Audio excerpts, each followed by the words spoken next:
João 8, do verso 1 ao 11. Amém? Já vou estar lendo. Jesus, entrando, foi para o Monte das Oliveiras. De madrugada, voltou novamente para o templo, e todo o povo ia ter com ele. E assentando, os ensinava.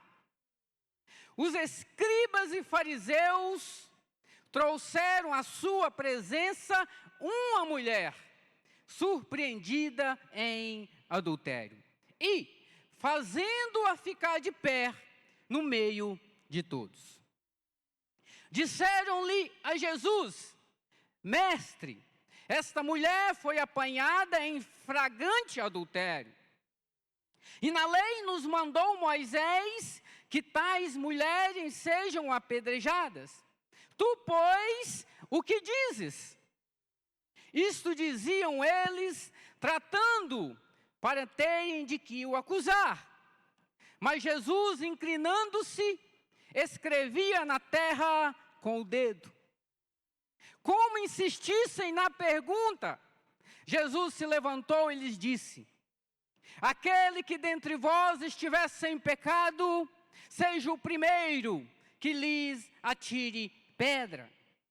E tornando a inclinar-se, continuou a escrever no chão. Mas ouvindo eles esta resposta, e acusados pela própria consciência, foram se retirando um por um, e começar pelos mais velhos até aos últimos, ficando só Jesus e a mulher no meio onde estava.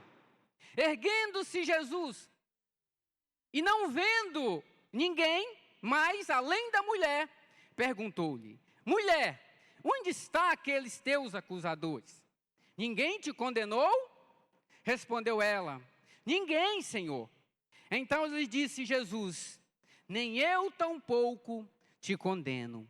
Vai e não peques mais. Amém? Curva a sua cabeça mais uma vez.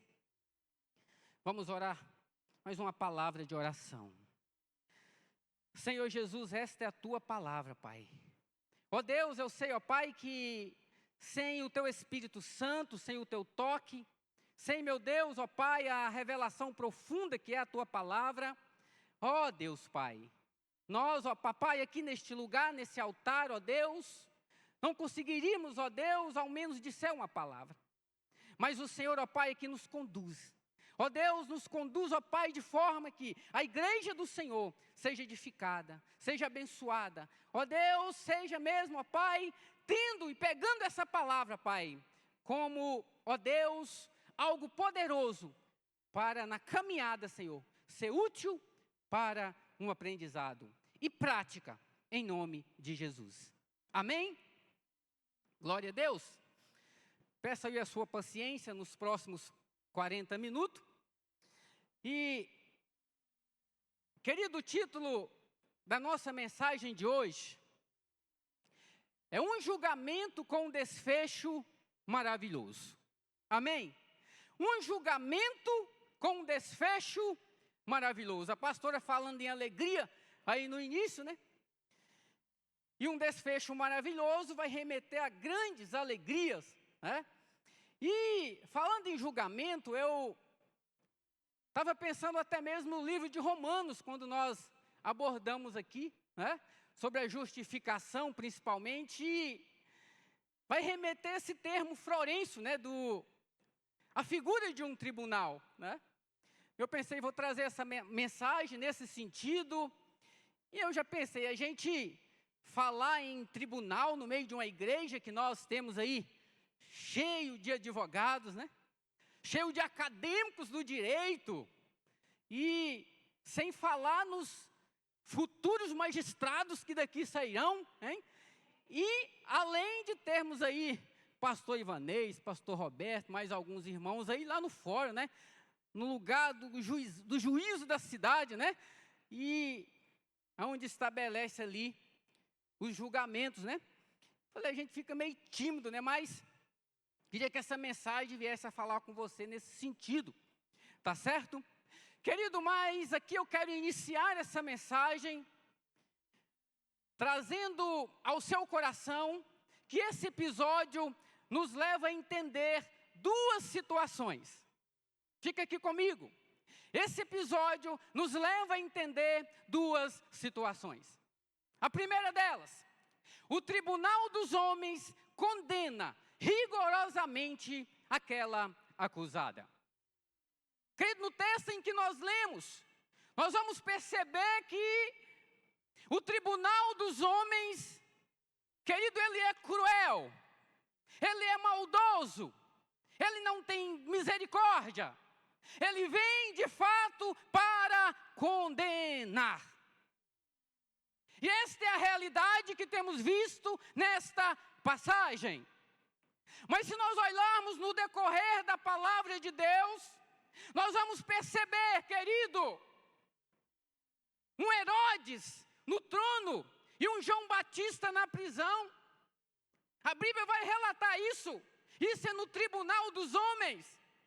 Nós vamos perceber um José do Egito preso, irmãos, e a mulher de Potifar lá no palácio. Nós vamos perceber, querido, também, olha, no tribunal dos homens, nós percebemos um Jesus inocente sendo condenado à morte. E um Barrabás, querido, sendo liberado. No tribunal, querido, dos homens, nós percebemos essa mulher, querido, sendo condenada por um ato de adultério. Condenada ao apedrejamento. Mas, por outro lado, nós temos, meus amados irmãos, ainda a título de introdução, o tribunal divino. É um tribunal que, por sua graça e misericórdia, ele vai absolver a ré. Ele vai absolver aquela mulher. No tribunal de Deus, mesmo um ladrão condenado e à beira da morte, ele é salvo naquele dia. E essa mulher adúltera no tribunal de Deus, ela é perdoada e absolvida, meu irmão e minha irmã. É o que o texto vai dizer. Mas há uma passagem poderosa, querido, que saiu, ela foi muito feliz quando Davi, ele vai proferir o seguinte: olha, eu prefiro cair nas mãos de Deus do que cair nas mãos dos homens. Querido, Davi estava dizendo o seguinte: olha, por mais que Deus ele vai me punir, mas ele vai me punir com muita misericórdia. Ele vai me punir com compaixão, mas se eu cair nas mãos dos homens, a condenação será severa. É o que Davi estava querendo dizer. Querido, mas a despeito desse texto, eu quero discorrer com vocês, meus queridos irmãos, que o julgamento, ele envolve aqui 3 personagens fundamentais. Eu quero discorrer com vocês, eu chamo muito a sua atenção. E o primeiro personagem que eu quero abordar com você é a acusada. É a mulher adúltera.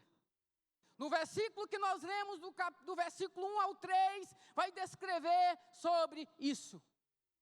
Querido, em nenhuma outra passagem dos evangelhos, nós vamos perceber esse relato. A história dessa mulher está aqui contida no Evangelho de João. E nas pesquisas extra-bíblicas que eu procurei, não encontra-se nenhuma fonte confiável que relata mais sobre esta mulher. Mas diante disso, meus amados irmãos, diante daquilo que está nesse texto, eu quero trazer 3 condições dolorosas vivida por essa mulher, vivida por esta acusada, que muitas vezes, querido, tem sido a condição de muitos. A primeira condição dessa acusada é que ela aproveitou um momento oportuno para pecar. Essa mulher. Querido, o texto vai dizer que estava tendo dias de festas naquele lugar. chamada Festa dos Tabernáculos. E a festa estava chegando ao fim. Mas o que seria esta festa dos tabernáculos? No hebraico é Sukkot. Era uma celebração judaica que acontecia durante 7 dias. E ela tem 2 significados. Em primeiro lugar, ela comemorava em relembrar a proteção de Deus durante a jornada de Israel no deserto, após a saída do Egito. E uma segunda comemoração a despeito dessa festa é que eles agradeciam pela grande colheita que eles haviam tido. Ela aproveitou esse momento, querido, para dar vazão aos seus desejos e cair no pecado. Querido, quanto de nós agimos da mesma forma? Quanto de nós aproveitamos uma ocasião para se envolver com o pecado? Querido, seja em um momento de festividade, seja em um momento, muitas das vezes, de um feriado prolongado, de uma festa com a família. Muitas vezes, querido, nosso álibi é simplesmente assim, olha, é só uma cerveja, é só uma taça de vinho. Querido, e muitas vezes, eu gosto muito de um posicionamento de Cláudio Duarte. Ele vai dizer o seguinte: olha, a oportunidade, a porta de entrada para muitos pecados nos lares, principalmente na violência doméstica, começa por uma latinha de cerveja. A maioria dos acidentes de trânsito começa, irmãos e minha irmã, por um copo de uísque. E nós percebemos que muitos crimes violentos começam por aí. Diante de uma oportunidade, de um momento. E eu me lembrei da passagem de Davi com Betseba, irmãos. Enquanto o exército de Israel estavam em guerra, Davi permaneceu em Jerusalém. Em um momento oportuno, ele aproveitou a oportunidade para pecar, adulterando com aquela mulher. Ele se deu em um momento de luxúria, em um momento oportuno. Isso é a realidade de muitas pessoas. Mas não apenas isso, uma outra situação dolorosa daquela mulher é que ela foi fragada em seu pecado. Ela foi fragada. Querida, essa mulher não tinha desculpas. Não havia como ela fugir ou negar do envolvimento sexual com outro homem. Não havia. Foi tudo exposto. Essa foi a realidade. Ela foi fragada em seu pecado. Querido, quantas e quantas pessoas também em nossos dias têm camuflado seus pecados? Muitas pessoas mentem, enganam e acham que escapam do olhar de Deus. Querido, olha, em Mateus capítulo 10, versículo 26, quando eu preparava essa mensagem, eu fui levado a essa passagem. O texto vai dizer: portanto, não os temais, porque nada é encoberto que não haja de revelar-se, nem oculto que não haja de saber-se. E olha que Davi, voltando na história de Davi, ele tentou também cobrir o seu pecado. Ele tramou a morte do marido de Betseba. Ele matou Urias, um dos seus soldados mais leais. Queridos, quantos de nós, muitas das vezes, tentamos encobrir o nosso pecadinho, né? Querido, olha, procure arrepender-se, abandonar esse pecado, querido. Porque ai de nós se cair, querido, nas mãos dos homens. Ai de nós. Mas aqui em um terceiro E uma terceira situação, meu irmão, dolorosa que essa mulher, ela enfrentou, que ela cometeu um pecado passível de morte. Além dela ter aproveitado o momento oportuno para pecar, o seu pecado, ele foi exposto, momento difícil, querido, o seu pecado foi passível de morte. É o que a lei dizia, eles estavam certos, aqueles homens, no que desrespeitasse a lei. A lei de Moisés previa a morte para o homem e a mulher, flagrada no ato de adultério.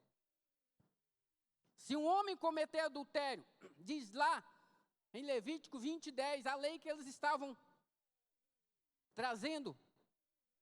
Se um homem cometer adultério com a mulher de outro, com a mulher do seu próximo, tanto o adúltero como a adúltera deverão ser executados. Querida, essa mulher, ela estava sendo condenada no tribunal da lei, porque a lei dizia isso.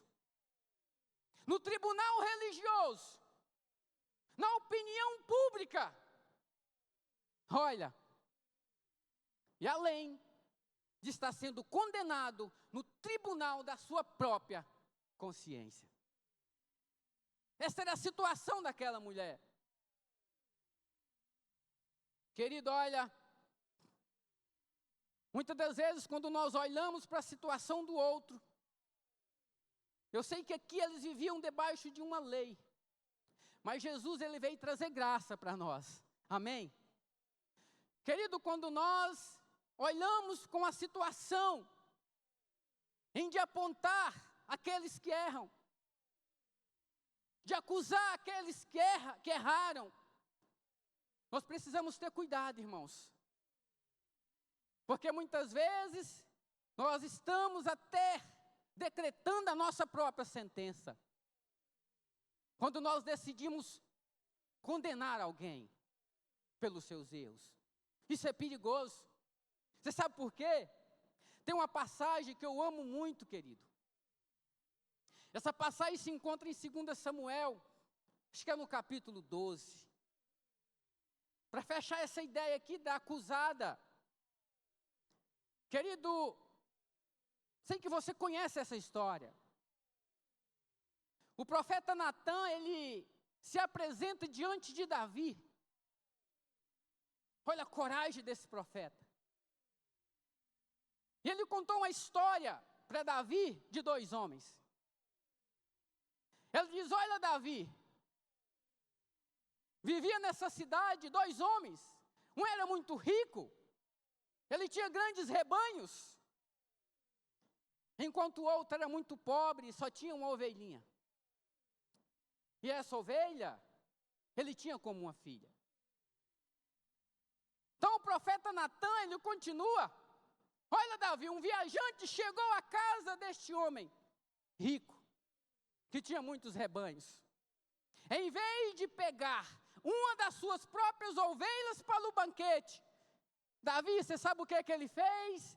Ele tomou a única ovelha do homem pobre e a sacrificou para o seu hóspede. Querida, a reação de Davi não foi diferente. Ao ouvir essa história, ele ficou furioso. Ele disse ao profeta, olha, isso foi uma grande injustiça. Então Davi fala para Natã, olha, ele jurou pela vida de que aquele homem rico merecia a morte. Mas ele deveria restituir 4 vezes mais para aquele pobre. Depois de Davi proferir o seu julgamento, o profeta Natã o confronta, dizendo, olha Davi, você é este homem. Você é este homem que fez isso. E ele começa a relatar, olha Davi, olha o que Deus fez para você, como Deus tem te abençoado, como pode Davi, você fazer isso? Mas Davi reconhece o seu pecado. Querido, mas algo triste e doloroso, olha, precisamos ter muito cuidado. O profeta Natã vai dizer o seguinte: olha, Davi, jamais a espada vai apartar da sua casa. Querido, se olharmos a história de Davi, eu até conversava com o Milton, vai dizer que o pior pai que a gente poder contar na Bíblia foi Davi. A sua família foi um fracasso. Isso tudo, consequência do pecado. E muitas vezes, queridos irmãos, nós temos a oportunidade, de aquilo que essa mulher viveu, a situação dolorosa, não se repetir comigo e nem com você. Amém? Deus perdoou Davi, porque ele tinha um coração quebrantado. Como pode perdoar a mim e a você? Mas, infelizmente, a consequência dos nossos atos, ela não nos perdoará. Virá sobre nós. Querido, mas continuando, o segundo personagem, os acusadores, escribas e fariseus. Segundo personagem, do versículo 4 ao 7, a parte A, mas não vou ler. Você conhece essa história? No tempo de Jesus, os escribas e fariseus eram duas classes sociais e religiosas, mas que muitas vezes atuavam juntos e partilharam as crenças semelhantes. Ambos se opunham ao ministério de Jesus. Cada um tinha um papel e uma motivação diferente. E nesse período de festa, esses dois grupos queriam prender e matar o próprio Jesus. Mas esses acusadores, eles tinham duas condutas cruéis que eu separei aqui. Duas, que eu chamo muito a sua atenção, irmãos. Condutas que não podem fazer parte da nossa jornada.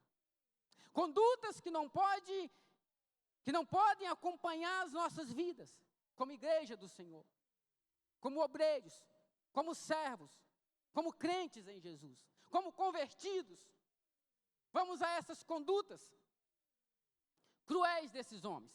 A primeira, acho que o pastor até mencionou sobre isso semana passada, é a conduta hipócrita.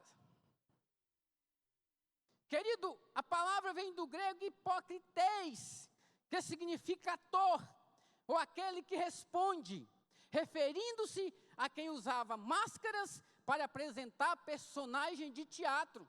Olha só, com o tempo, o termo passou a ser usado para descrever comportamento de pessoas que fingem ser o que não são na vida real. Isso é o que viviam, a forma que viviam os escribas e fariseus. Uma conduta cruel de hipocrisia. Porque a hipocrisia, querida, é falar, olha só, e fazer alguma coisa e sentir outra. E é isso que eles faziam.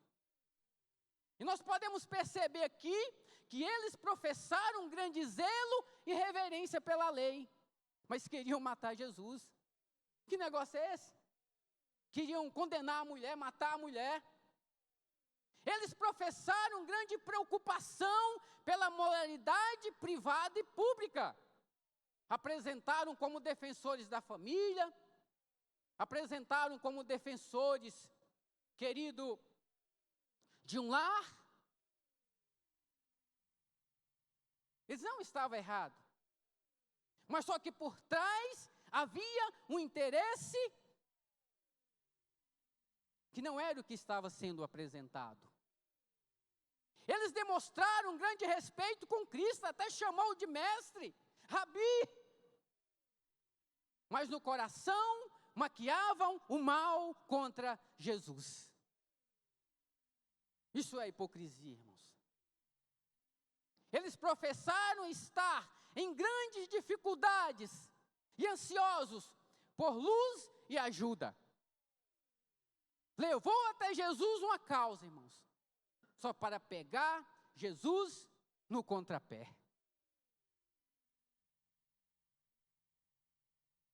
Querido, a palavra para você nessa noite: seja verdadeiro, amém?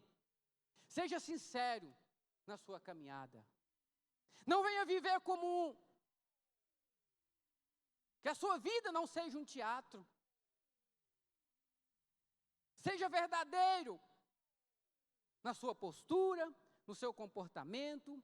Aquilo que você vier a fazer, aquilo que você vier a falar, que seja algo que de fato você esteja sentindo.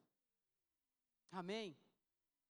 Que possamos entender assim, não caminhar, querido, trilhar esse caminho de maldade, que estes homens que defendiam a lei, que ensinavam acerca da lei, mas de amor eles não tinham nada. Mas há também uma segunda conduta cruel desses acusadores, que é maliciosas. Essa conduta deles era maliciosa. Nesse contexto, essa malícia era para ferir, prejudicar e causar sofrimento. Havia uma malícia muito grande por parte desses dois homens, destes dois grupos: escribas, que eram os que defendiam, os que ensinavam, e o outro grupo religioso, que muitos dos fariseus também compunham esse grupo, que ensinavam acerca da lei. Eles não se importavam com a vida da mulher, porque eles expuseram a mulher em uma situação de vergonha pública. Queriam eliminá-la como objeto descartável. No coração deles não havia amor. Havia maldade. É o que o texto nos retrata. Eles usaram a lei para tentar. Fizeram da lei uma isca, uma armadilha. Usaram a lei para alcançar os seus propósitos malignos. Isso é coisa do inimigo, irmãos. Lembra quando Jesus, ele foi tentado? O inimigo usou a própria palavra para tentar. Aqui esses homens utilizaram a própria lei para condenar aquela mulher. Querido, esse episódio nos ensina uma lição poderosa quando se trata dos acusadores. Eu sei que não é a sua atitude aqui, não são atitudes que nós, da Luz Central Vidas, praticamos, mas que fica essa lição para nós: os mais depravados e maus são os mais severos acusadores. Se você vê alguém acusando, querido, apontando o erro do outro, você pode ter certeza que ele está distante do Senhor, que a santidade está muito longe da sua vida.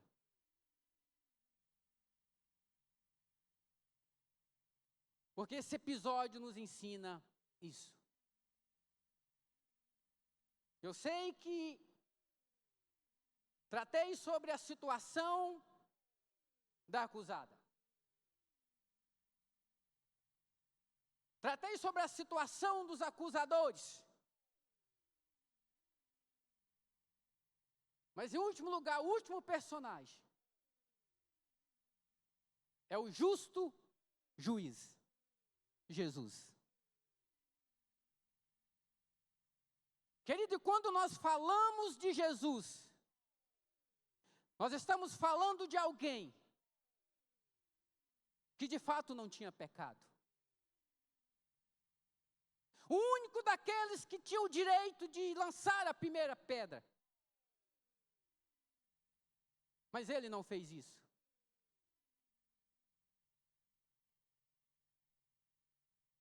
E quando nós falamos do justo juiz, Jesus, eu quero trazer bem rapidinho 3 atos de misericórdia que nós vamos perceber nessa passagem. E a primeira, Jesus demonstra que só aquele que está livre de pecado tem o direito de exercer o seu juízo sobre as faltas dos outros. Ele disse que nos arrebenta, hein? Jesus demonstra que só aquele que está livre de pecado tem o direito de exercer seu juízo sobre a falta dos outros. Jesus havia advertido, desde o Sermão do Monte, que não devemos julgar para não sermos julgados. Jesus falou, com a medida com que julgardes, seremos julgados. Ele alertou acerca do perigo de muitas vezes querermos tirar o cisco do olho do outro, enquanto temos uma trave no nosso. Exigimos dos outros aquilo que não praticamos. Muitas vezes assim funciona. Somos intolerantes com os outros e complacentes com nós mesmos. Somos críticos com os outros, tolerante com nós mesmos. Querido, mas aqui eu preciso abrir um parêntese. Quando Jesus trata acerca do julgamento. No livro de João 7:24, a palavra vai dizer, olha só, não julgueis segundo a aparência, mas julgai segundo a reta justiça. Isso aqui resume muito bem a atitude de Jesus em relação ao julgamento. O que Jesus condenou, não julgueis para não seres julgado, é o julgamento hipócrita. De muitas vezes eu olhar a trave do outro e esquecer do meu. De muitas vezes eu olhar o erro do outro e encobrir o meu. Esse sim Jesus está condenando. Mas Jesus, ele não condenou o julgamento na reta justiça, irmãos. Até porque, como nós discerniríamos o falso profeta? Em sua palavra, ele mesmo vai nos orientar. Como nós discerniríamos acerca do certo e o errado, do que pode e o que não pode? Que isso fique bem claro ao seu coração. Cuidado com o julgamento hipócrita, que muitas vezes nos acompanha. Muitas vezes. Mas nós percebemos aqui uma segunda atitude. Querido, de misericórdia, que Jesus rasga o véu e demonstra o pecado dos acusadores. Isso aqui é interessante, irmãos, que Jesus poderia ter tornado público o segredo do coração daqueles acusadores. Jesus não fez isso. Jesus poderia ter exposto a condição deles diante de todos, mas guardou silêncio diante das acusações ao escrever no chão. Ele vai dizer, quem dentre vós estiver sem pecado, seja o primeiro a tirar a pedra. Querido, e olha só, digno de nota isso. A palavra grega anamartetos, que é sem pecado, quando Jesus vai dizer que estiver sem pecado, isso significa não só sem pecado, no termo original, vai dizer o seguinte, olha, quando Jesus estava dizendo sem pecado, ele estava dizendo, olha, vós também precisa entender que você não pode ter o desejo pecaminoso. Não é só sobre sua atitude pecaminosa, mas o desejo pecaminoso. Jesus estava dizendo, vocês só podem apredejá-la se nunca desejou em seu coração fazer o mesmo. Olha a profundidade disso, irmãos. Olha a profundidade disso. Querido, olha, eu deixo um alerta ao seu coração. Aqueles homens, em vez de julgar a mulher, Jesus julgou a vida deles. Ao Jesus proferir isso, irmãos, eles conheciam muito bem a lei, porque quando Jesus escrevia no chão, eu estava questionando comigo, mas será o que Jesus escrevia no chão, né? A Bíblia não fala. Mas há uma passagem poderosa que ela aponta muito bem, querido, que traz um indicativo do que Jesus poderia estar escrevendo. Um indicativo, não estou afirmando. Olha só, e aqueles homens sabiam dessa passagem, que eles eram peritos na lei. Olha só a profecia, a palavra profética lá em Jeremias 17:3. Olha só o que vai dizer. E eles sabiam dessa profecia. O Senhor, esperança de Israel, todos aqueles que abandonarem serão envergonhados. E os que se apartarem de ti, terão seus nomes escritos no solo, porque abandonaram o Senhor, a fonte de águas vivas. Há um indicativo muito grande, aqueles homens sabiam dessa profecia, que o nome deles poderiam estar sendo escrito pelo próprio Jesus ali, como aqueles que abandonaram a água viva, que é Jesus. Querido, mas aqui, em último lugar, acerca do grande juiz, que Jesus, ele restaura a dignidade daquela mulher. Glória a Deus. Querido, ele restaura a dignidade daquela mulher. Ela merecia morrer, mas ele usa o seu poder para restaurar. Ele usa o seu poder para absolver aquela mulher, irmãos, da sua condenação. Porque Jesus, ele veio para aquele que estava doente. Jesus, ele veio salvar o que estava perdido. Foi isso que ele fez. O perdão, querido, só que não foi barato. Porque Jesus, ele deu a sua vida em prol disso. E o mesmo aconteceu comigo e com você. Ele pagou um preço muito alto para que nós pudéssemos estarmos aqui. Querido, e muitas vezes, o perdão que Jesus deu aqui, isso tem que ficar muito claro para nós. Não é um salvo-conduto para pecar. Não é um salvo-conduto para você continuar nos mesmos erros, nas mesmas falhas, nos mesmos pecadinhos. Não. Porque Jesus, ele não condenou aquela mulher. Mas, para fechar. Mas ele disse para ela o seguinte: olha, nem eu tampouco vou te condenar. Nem eu tampouco. Mas se não peques mais. Jesus, ele estava dizendo: olha, a partir de hoje, você vai abandonar o seu estilo de vida pecaminoso. E vai viver uma nova vida. Foi o que Jesus fez naquele dia com aquela mulher. Querido, muitas vezes, nós olhamos para as pessoas com um olhar,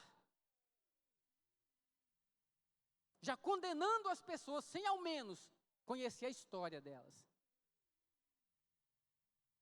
Nós tivemos ali no Mimoso, só para fechar aqui, e adentrarmos na conclusão, irmãos. Nós tivemos ali no Mimoso, foi a pastora Jamária, né? É a nora do apóstolo, do bispo Ronaldo. Ela ministrou uma palavra, o tema era: olha, o raso não me serve mais. E ao ministrar, ela contou uma experiência dela com o esposo, que tinha um jovem na igreja. E esse jovem, ele era todo diferente, sabe? Cabelo todo pintado, brinco por todos os lados. E Aquele jeito diferente, que nós muitas vezes olhamos e falamos, tem algo errado ali, né? Com a nossa espiritualidade, né? Ela disse que um dia precisou sentar com eles, né? E meio incomodado com a situação daquele jovem. Ela disse que o esposo dela, que a vontade seria dizer o seguinte, arranca tudo isso, né? Ela disse que o esposo diz o seguinte, olha, bateu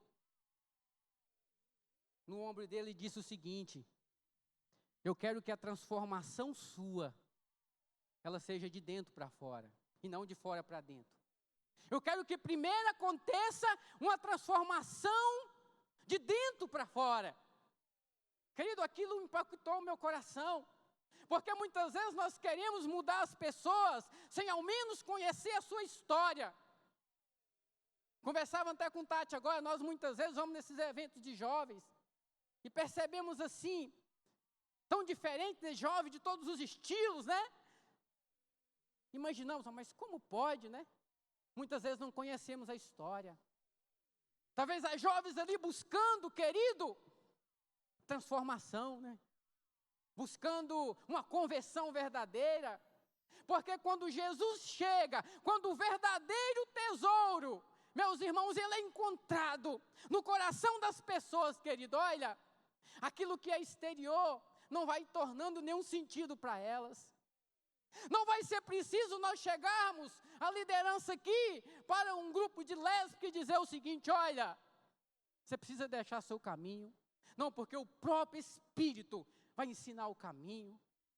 Um grupo de homossexual, um casal de homossexual, não vai ser preciso quando pessoas assim encontrarem Jesus de verdade, não será mais necessário nós dizermos, olha, o seu caminho não é esse, você está errado. O próprio Espírito vai incomodá-la e vai levar para o caminho correto. Amém? É isso, irmãos. É isso que nós precisamos buscar como igreja. Glória a Deus. Mas aqui para finalizar. Assim como aquela mulher estava condenada, exposta e sem saída, muitas vezes nós também nos encontramos diante dos nossos pecados, cercado por acusações e sem esperança. Muitas vezes essa é a nossa condição, irmãos. Mas eu tenho uma palavra ao seu coração hoje.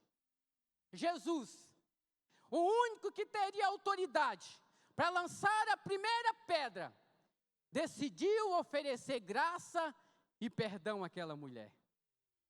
Ele não apenas disse, eu não te condeno, mas também liberou uma direção nova. Olha, você vai, mas você não peques mais. Essa foi a palavra de Jesus para aquela mulher. Olha, e Deus também tem uma palavra ao seu coração. Querido, eu te convido a ficar de pé. O louvor, ele vai cantar um hino aqui. Eu queria muito que você, se você souber, você vai cantar junto. Se você não souber, você atente-se à letra desse louvor. Querido, olha, a cena daquela mulher diante de Jesus é a mesma cena de todos nós diante de Deus. É a minha cena, é a sua cena. Porque muitas vezes somos culpados, sem desculpas e sem defesa nenhuma. Mas a graça de Cristo é a maior do que nossas culpas. A graça de Cristo é maior do que a sua culpa.